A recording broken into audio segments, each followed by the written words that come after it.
Bonjour, vous écoutez l'épisode 77 de Change ma vie, le podcast qui vous donne des outils pour votre esprit. Je suis Clotilde Dussoulier, auteure, coach de vie et exploratrice de ma vie intérieure, et je partage ici les découvertes qui ont changé ma vie. Change ma vie est un podcast publié tous les jeudis et vous retrouverez les éléments et les ressources dont je parle sur le site changemavie.com. Abonnez-vous au podcast sur la plateforme de votre choix, Apple Podcasts, Android, Spotify, Deezer, Audible, YouTube, pour être notifié des nouveaux épisodes chaque semaine. Si vous aimez ce podcast, la meilleure façon de le soutenir est de laisser un avis 5 étoiles sur Apple Podcasts. Ça permettra à d'autres de le découvrir plus facilement. Cette semaine, je voudrais explorer avec vous l'idée de la pensée utile. Si vous écoutez ce podcast depuis un petit moment, vous le savez, notre expérience de vie commence avec nos pensées. Parce que nos pensées déterminent comment on se sent, donc déterminent nos émotions, et ce sont nos émotions qui déterminent comment on agit. Donc nos émotions déterminent nos actions, et c'est en fonction de nos actions qu'on crée des résultats dans notre vie. Donc on peut considérer que tout ce qui est dans notre vie actuellement est le résultat de notre système de pensée. Donc dans notre système de pensée, je mets toutes les choses qu'on pense, toutes les opinions qu'on a, toutes les façons dont on interprète les situations, les jugements qu'on porte sur tel ou tel type de personne, tel ou tel type d'action, toutes les choses qu'on tient pour vraies. C'est l'ensemble de ce système de pensée qui dicte au quotidien nos émotions, donc nos actions, donc nos résultats. Si on est content de notre vie, il n'y a pas de raison de changer notre système de pensée. Par contre, si on a envie de changer quelque chose dans notre vie qui ne nous plaît pas, ou si on a envie de créer davantage de choses qui nous plaisent ou d'aller chercher des choses en particulier qui nous font envie, le moyen le plus sûr et le plus efficace d'agir efficacement dans ce sens-là, c'est de s'intéresser à notre système de pensée. De comprendre qu'est-ce qui, dans notre système de pensée, crée ce résultat qui ne nous plaît pas, et à l'inverse, quel système de pensée est-ce que je peux développer pour aller au-devant de ces choses que j'ai envie de créer et qui me plaisent. Donc ça, c'est la théorie, et ça paraît un petit peu intimidant, comme ça, quand je l'explique, on ne sait pas exactement par où commencer. Et donc ce que je veux vous suggérer, c'est que ce travail et cette démarche commencent ici et maintenant. C'est-à-dire que dans toutes les situations qu'on peut rencontrer au quotidien, on peut travailler à développer cet automatisme d'observation pour bien prendre conscience des pensées avec lesquelles on aborde ces situations et bien prendre conscience du mécanisme que nos pensées enclenchent, c'est-à-dire ce mécanisme pensée, émotion, action qui mène au résultat qu'on obtient. Et donc dans toutes ces situations, on peut évaluer le résultat qu'on obtient et si on veut un autre résultat, on peut travailler à changer la pensée. Quand j'évoque ce mécanisme, il peut y avoir des personnes qui éprouvent de la résistance en disant « mais les choses que je pense, je les pense pas par hasard, c'est parce que c'est vrai. Si je choisissais de penser autre chose, ce serait me leurrer, j'ai pas envie de me raconter des histoires. Moi, j'ai envie d'être réaliste sur le vrai état du monde et la pensée positive, c'est pour les gens qui vivent au pays des bisounours. » Donc la première chose que je veux vous apporter comme élément, si c'est ça votre réaction, c'est de vous rappeler que les pensées qui vous viennent quand vous abordez certaines situations, c'est simplement votre interprétation de la situation. Quand vous évaluez ces situations, c'est à la lumière de votre système de pensée par défaut. Donc ce système de pensée par défaut n'est ni plus vrai ni moins vrai qu'un système de pensée que vous pourriez choisir de vous créer délibérément. C'est simplement que c'est celui qui vous a été légué peut-être dans votre système d'éducation, dans votre conditionnement social, ce sont les choses que vous avez entendues, etc. Donc, en quelque sorte, vous vous racontez déjà des histoires. Quand je dis vous vous racontez des histoires, c'est pas que vous vous mentez, c'est simplement que votre vision du monde, elle est déjà interprétative. Très peu des pensées qu'on pense sont vraies et vérifiables au-delà du doute. C'est-à-dire que si on voit un objet posé sur une table, on peut tous penser cet objet est posé sur cette table et considérer que c'est à peu près vrai et vérifiable au-delà du doute. Mais l'immense majorité des pensées qu'on pense à longueur de journée se portent sur des situations qui sont beaucoup plus complexes et beaucoup plus subtiles, et donc nos pensées ne sont pas vraies et vérifiables au-delà du doute, c'est simplement sur la base de pensées que vous avez intégrées au fil du temps, sans les filtrer et sans vous demander spécialement si vous aviez vraiment envie de les penser. Parce que finalement, c'est ça la deuxième précision que je veux vous apporter et qui est la plus importante à mon sens, c'est que la question n'est pas de savoir si la pensée que vous avez est vraie dans l'absolu. La question n'est pas de savoir si cette pensée est normale, s'il est normal de penser ça, si cette pensée est partagée par la majorité des gens qui vous entourent, dans la société ou dans votre famille. La question n'est pas de savoir si cette pensée est justifiée, si vous avez beaucoup de preuves à apporter pour la soutenir qui vont dans ce sens. Tout ça est finalement hors sujet. La vraie question à se poser, c'est est-ce que cette pensée qui me vient au sujet de cette situation, est-ce que cette pensée m'est utile ? Est-ce que quand j'adopte cette pensée, est-ce que quand je ressens l'émotion que cette pensée suscite, quand j'agis comme cette émotion m'y invite, est-ce que le résultat me plaît ? Et est-ce que c'est ça que j'ai envie de continuer à créer dans ma vie ? Si la réponse est oui, on n'a pas spécialement de raison de réévaluer ou de changer cette pensée, on la garde, on l'entretient, on est content. C'est si la réponse est non, qu'on a la possibilité, si on le souhaite, de réévaluer cette pensée pour la moduler ou pour en changer carrément. Donc, il ne s'agit pas de se demander si cette pensée est vraie ou fausse, et il ne s'agit pas non plus de se demander si cette pensée est positive ou négative. La pensée positive n'a pas d'intérêt en soi. On ne cherche pas à trouver que tout est super tout le temps. Tout n'est pas super tout le temps, c'est le principe de notre expérience humaine. C'est pour ça qu'on a signé. La vie humaine, c'est 50-50, le monde, c'est 50-50, et c'est le 50% négatif ou pénible ou désagréable qui donne tout son relief et toute sa saveur au 50% qui est positif et agréable. Ce qui nous intéresse davantage, c'est la pensée utile.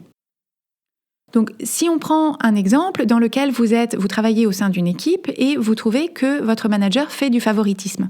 On imagine que vous avez un collègue ou une collègue à qui le manager, vous avez remarqué que le manager lui confie davantage d'informations dont il n'informe pas le reste de l'équipe, lui confie des dossiers qui sont plutôt plus intéressants que les autres. Alors, la question n'est pas de savoir, quand vous avez la pensée « mon manager fait du favoritisme », la question n'est pas de savoir si vous avez raison ou pas de penser ça, est-ce que c'est vrai ou pas. Ce qui nous intéresse davantage, c'est d'observer ce qui se passe quand vous abordez la situation avec la pensée « mon manager fait du favoritisme ». Il y a de fortes chances pour que si vous pensez ça, ça devienne, à cause du biais de confirmation de votre cerveau, le filtre à travers lequel vous regardez et vous interprétez le comportement de votre manager. C'est-à-dire que quoi qu'il fasse, vous allez soit considérer que ce qu'il fait, c'est du favoritisme, soit s'il ne fait pas du favoritisme, vous n'allez pas le voir ou vous n'allez pas l'interpréter dans ce sens-là. Et il y a des chances pour que si vous vous dites « mon manager fait du favoritisme », votre émotion, ce soit du ressentiment, et votre action, ce soit que vous ruminez, vous fulminez, vous vous plaignez auprès des collègues, vous en parlez à vos amis, etc. Et de fait, vous vous mettez dans une position assez passive à attendre que le manager change, attendre que le manager s'intéresse à vous de manière équitable, attendre qu'il vous donne l'autorisation, qu'il vous donne les informations, qu'il vous confie des dossiers, qu'il vous donne des opportunités. Et donc le résultat que vous créez avec cette pensée « mon manager fait du favoritisme », c'est que vous vous empêchez d'avoir une expérience agréable dans votre équipe et que vous ne vous montrez pas la professionnelle que vous pourriez être et que peut-être vous avez envie d'être. Donc encore une fois, la question n'est pas de savoir est-ce que mon manager fait du favoritisme ou est-ce qu'il traite tout le monde de manière équitable. La question, c'est d'observer l'expérience que vous créez pour vous-même avec cette pensée et le résultat que vous obtenez. Alors on pourrait se dire, à ce moment-là, si ça marche pas, si la pensée « mon manager fait du favoritisme » ne marche pas, est-ce qu'il faut que je me force à penser « tout est merveilleux, j'adore mon entreprise, j'adore mon manager et mon manager m'adore ». Si vous arrivez à adhérer à ces pensées, ça peut fonctionner. Mais la plupart du temps, quand on vient de la pensée « mon manager fait du favoritisme », si on essaye de se forcer à penser « mon manager est génial et je l'adore », ça va être contre-productif parce que comme on ne le croit pas, on va au contraire renforcer notre attachement à la pensée de base. En fait, on va se mettre sur la défensive, on va s'arc-bouter sur notre pensée d'origine et donc ce sera contre-productif. Ce qu'on cherche à faire, c'est plutôt à se demander si on part du principe que le manager ne changera pas, qu'il continuera à se comporter exactement de la façon dont il se comporte, qu'est-ce que j'ai envie de penser d'autre qui me permettent de me remettre aux commandes de mon expérience et qui me permettent de créer le résultat que je veux. C'est-à-dire, qu'est-ce qui serait une pensée plus utile parce qu'elle susciterait une émotion plus utile, une action plus utile pour obtenir un résultat plus proche de ce que je veux. Le premier bénéfice de réagir comme ça, c'est que ça m'oblige à me demander quel est le résultat que je veux créer dans cette situation. Et ça, souvent, quand on est dans une situation dans laquelle on rend les autres responsables de notre insatisfaction ou de notre déception ou de notre ressentiment, on oublie de prendre un pas de recul pour se dire, alors, qu'est-ce que je veux, moi, dans cette situation qui ne dépende que de moi ? Et donc, si le résultat que je veux, c'est par exemple travailler sur des dossiers qui m'intéressent, je peux me poser la question, qu'est-ce qui est dans mon pouvoir pour aller chercher, pour créer des dossiers qui m'intéressent. C'est-à-dire qu'on voit que tout de suite, si je me connecte au résultat que je veux créer, mon questionnement est tout à fait différent. Mon questionnement n'est pas pourquoi est-ce que mon manager est comme ça, pourquoi est-ce qu'il fait ça, pourquoi est-ce qu'il me voit pas, pourquoi est-ce qu'il me donne pas les informations, mais qu'est-ce qui est dans mon pouvoir pour aller chercher, pour créer des dossiers qui m'intéressent. Il y a peut-être des choses que je peux faire pour apporter des affaires qui sont plus intéressantes. Et qu'est-ce qui est dans mon pouvoir pour m'intéresser davantage aux dossiers que j'ai déjà, aux dossiers qui me sont déjà confiés. Est-ce qu'il y a quelque chose que je peux faire dans mon travail sans rien changer d'extérieur pour les rendre plus intéressants, pour susciter mon intérêt, parce que ce que je veux, c'est travailler sur des dossiers qui m'intéressent. Donc vous voyez que d'un coup, on a un champ d'interrogation qui est beaucoup plus large et qui me pousse à trouver des solutions qui sont dans mon pouvoir. Il est tout à fait possible que quand vous vous posez ces questions, vous ayez une sorte de résistance et que vous vous disiez « non mais c'est pas possible, tu sais pas comment c'est dans mon équipe, tu connais pas mon manager, tu connais pas ma hiérarchie, c'est impossible, je sais pas, c'est pas possible ». Et donc ça, remarquez simplement que c'est une résistance, c'est un attachement que vous avez à votre vision actuelle de la situation qui est, reconnaissez-le, un peu déresponsabilisante, c'est-à-dire que vous vous mettez dans une situation dans laquelle vous êtes dans l'impuissance totale si vous rendez votre manager responsable de l'entièreté de votre expérience. Donc je ne vous demande pas spécialement de changer votre vision des choses si elle vous plaît, c'est simplement de vous dire si je veux me sentir différemment dans cette situation, si je veux obtenir un résultat différent, il faut que j'accepte de changer ce qui est dans mon pouvoir et à commencer par ce que je pense de la situation, ce sur quoi je porte mon attention. Et il se trouve que le plus souvent, la pensée utile, et ça c'est quelque chose que j'ai évoqué avec vous dans l'épisode qui s'appelle « Adopter de nouvelles pensées », la pensée utile, c'est souvent une pensée qui commence par accepter ce qui est, c'est-à-dire une pensée de l'ordre de, dans le cas du manager, mon manager, il est comme il manage à sa façon, il a sans doute une opinion de moi, une opinion de ma collègue qui, du fait de lui, ses contraintes et ses pressions, font qu'il agit comme ça. Voilà, il est comme ça. Donc c'est une pensée d'acceptation de ce qui est, de la situation. Vous pouvez aussi explorer des pensées qui vous remettent aux commandes et des pensées qui vous connectent à la personne que vous avez envie d'être. C'est-à-dire, est-ce que vous avez envie d'être quelqu'un dans votre cadre professionnel qui, indépendamment des dossiers qu'on lui confie, sait y trouver un intérêt, sait les exploiter au maximum, sait délivrer aux clients des résultats qui dépassent toutes leurs espérances et leurs espoirs les plus fous. Comme exercice d'application cette semaine, je vous propose, la prochaine fois que vous abordez une situation qui vous cause une difficulté, je vous propose d'être attentif à la ou aux pensées avec lesquelles vous approchez cette situation. Et là, vous faites un pas de recul et vous vous demandez, est-ce que cette pensée m'est utile ? Comment est-ce que je me sens quand je pense cette pensée ? Et est-ce que cette émotion me plaît ? Est-ce qu'elle est agréable à ressentir ? Est-ce que c'est une émotion qui me paraît productive ? Est-ce que c'est une émotion qui me pousse à l'action ? Et qu'est-ce que cette émotion me pousse à faire ? Et quand vous examinez cette émotion et ce qu'elle vous pousse à faire, quel est le résultat des actions que cette émotion et ces actions créent ? Et est-ce que vous aimez ce résultat ? Si vous aimez ce résultat, très bien, on garde.